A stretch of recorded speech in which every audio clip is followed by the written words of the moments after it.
नमस्कार साथियों, पिछली कक्षा में हमने प्राच्य पाश्चात्य विवाद के अंत पर चर्चा की थी। आज उसी चर्चा को आगे बढ़ाते हुए हम वुड के घोषणा पत्र जो 1854 में भारत आया, इस पर विस्तार से सरल भाषा में चर्चा करेंगे। तो चलिए देखते हैं वुड के घोषणा पत्र को।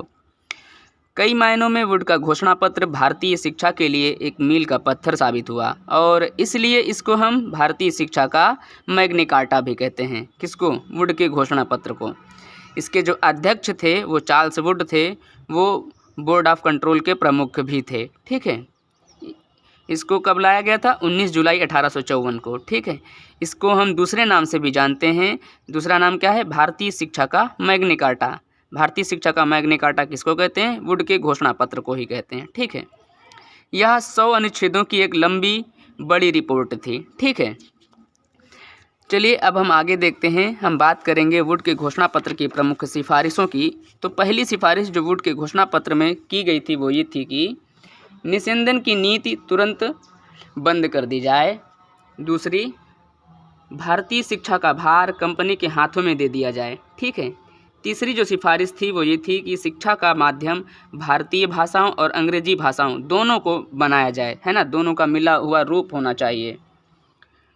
चौथी सिफारिश जो थी, लेकिन उच्च शिक्षा का माध्यम अंग्रेजी भाषा में ही हो, यानी कि उच्च शिक्षा का माध्यम अगर अंग्रेजी भाषा में होगी तो प्राथमिक शिक्षा जो है भारतीय भाषा में ही होगी, जो उसकी क्षेत्रीय लैंग्वेज होगी उस भाषा में होनी चाहिए।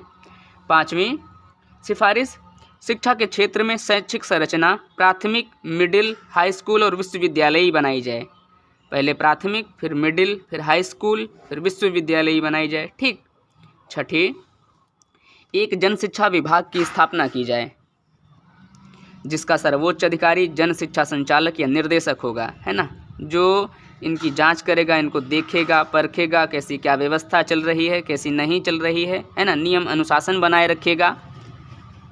सातवीं जो सिफारिश थी, भारत में स्कूलों को सहायता अनुदान प्रणाली दी जाए तथा सहायता अनुदान देने में भारतीय भाषा के स्कूलों एवं अंग्रेजी माध्यम के स्कूलों में कोई भेदभाव न किया जाए। कहने का मतलब ये कि ऐसा ना हो कि भारतीय भाषा के माध्यम का स्कूल है, इसको हम सहायता अनुदान प्रणाली का हिस्सा नहीं बनाएंगे, और जो अंग्रेजी माध्यम का स्कूल होगा उसको हम सहायता अनुदान प्रणाली देंगे। तो इस तरीके का भेदभाव भाषा स्कूलों और अंग्रेजी माध्यम के स्कूलों के बीच ना किया जाए। ठीक है। आठवीं सिफारिश क्या थी उसको देखते हैं।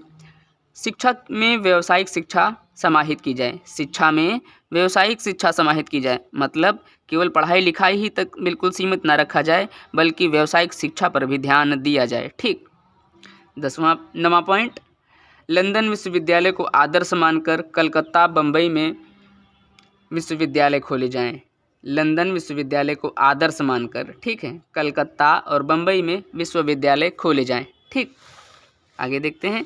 बाद में मद्रास और अन्य शहरों में भी खोले जाएं। पहले इन जगहों पर हो जाएं, उसके बाद में फिर बाकी जगहों पर खोले जाएं। ठीक। 10वां, महिलाओं की शिक्षा को बढ़ावा दिया जाए तथा महिलाओं के लिए स्कूल चलाने वाली संस्थाओं को उचित अनुदान दिया जाए, जिससे ये संस्थाएं अनवरत चलती रहें। ठीक है साथियों, हम बात कर रहे हैं वुड का घोषणा पत्र जो 1854 में भारत आया था, उसकी प्रमुख सिफारिशों की। ठीक है, अब हम बात करते हैं 11वें सिफारिश की।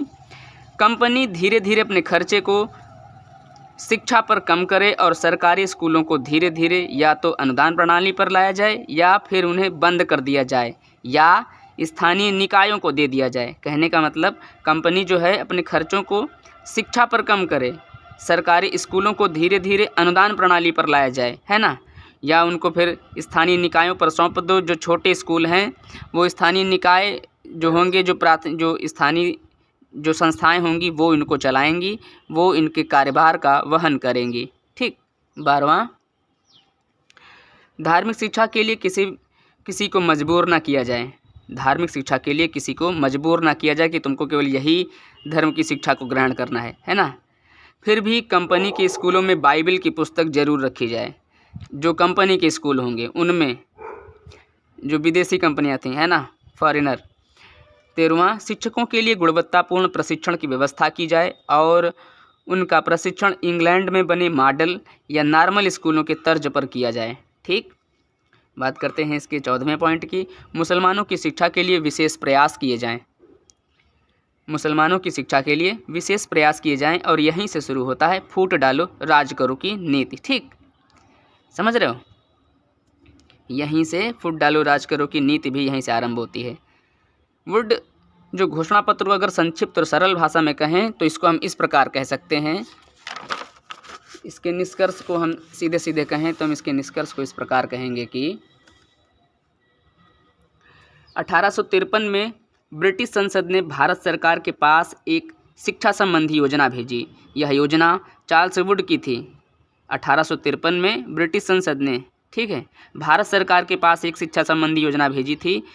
ये चार्ल्स वुड की थी, इसलिए इसे वुड डिस्पैच के नाम से जाना जाता है। इसे भारतीय शिक्षा के क्षेत्र में मैग्ना कार्टा के नाम से भी पुकारा गया है। ठीक है, इसके द्वारा प्राथमिक से लेकर उच्च शिक्षा की योजना रखी गई, मतलब बिल्कुल छोटे स्तर से लेकर के बिल्कुल एडवांस लेवल तक की योजना की शिक्षा की योजना की नींव रखी गई थी तथा स्त्री शिक्षा पर भी इसमें जोर दिया गया था। इसमें बताया गया है कि शिक्षा का वास्तविक उद्देश्य यूरोपीय साहित्य, विज्ञान, कला, दर्शन आदि का समन्वय होना चाहिए। प्रत्येक प्रांत में एक शिक्षा डायरेक्टर की नियुक्ति की गई। ठीक, लंदन यूनिवर्सिटी के नमूने के आधार पर 1857 में कलकत्ता, बम्बई और मद्रास में एक एक विश्वविद्यालय की स्थापना की गई है। ठीक है, इसमें जो था इसमें ग्रेडेड स्कूल सिस्टम की बात भी कही गई थी। तो ये थी संपूर्ण वुड के घोषणा पत्र की महत्वपूर्ण बातें। इसमें हमने वुड के घोषणा पत्र की प्रमुख सिफारिशों पर चर्चा की, साथ ही हमने संपूर्ण वुड के घोषणा पत्र के निष्कर्ष पर भी चर्चा की। ठीक है, कल हम हंटर कमीशन जो 1882 में भारत आया था उस पर चर्चा करेंगे। आज के लिए इतना ही, धन्यवाद।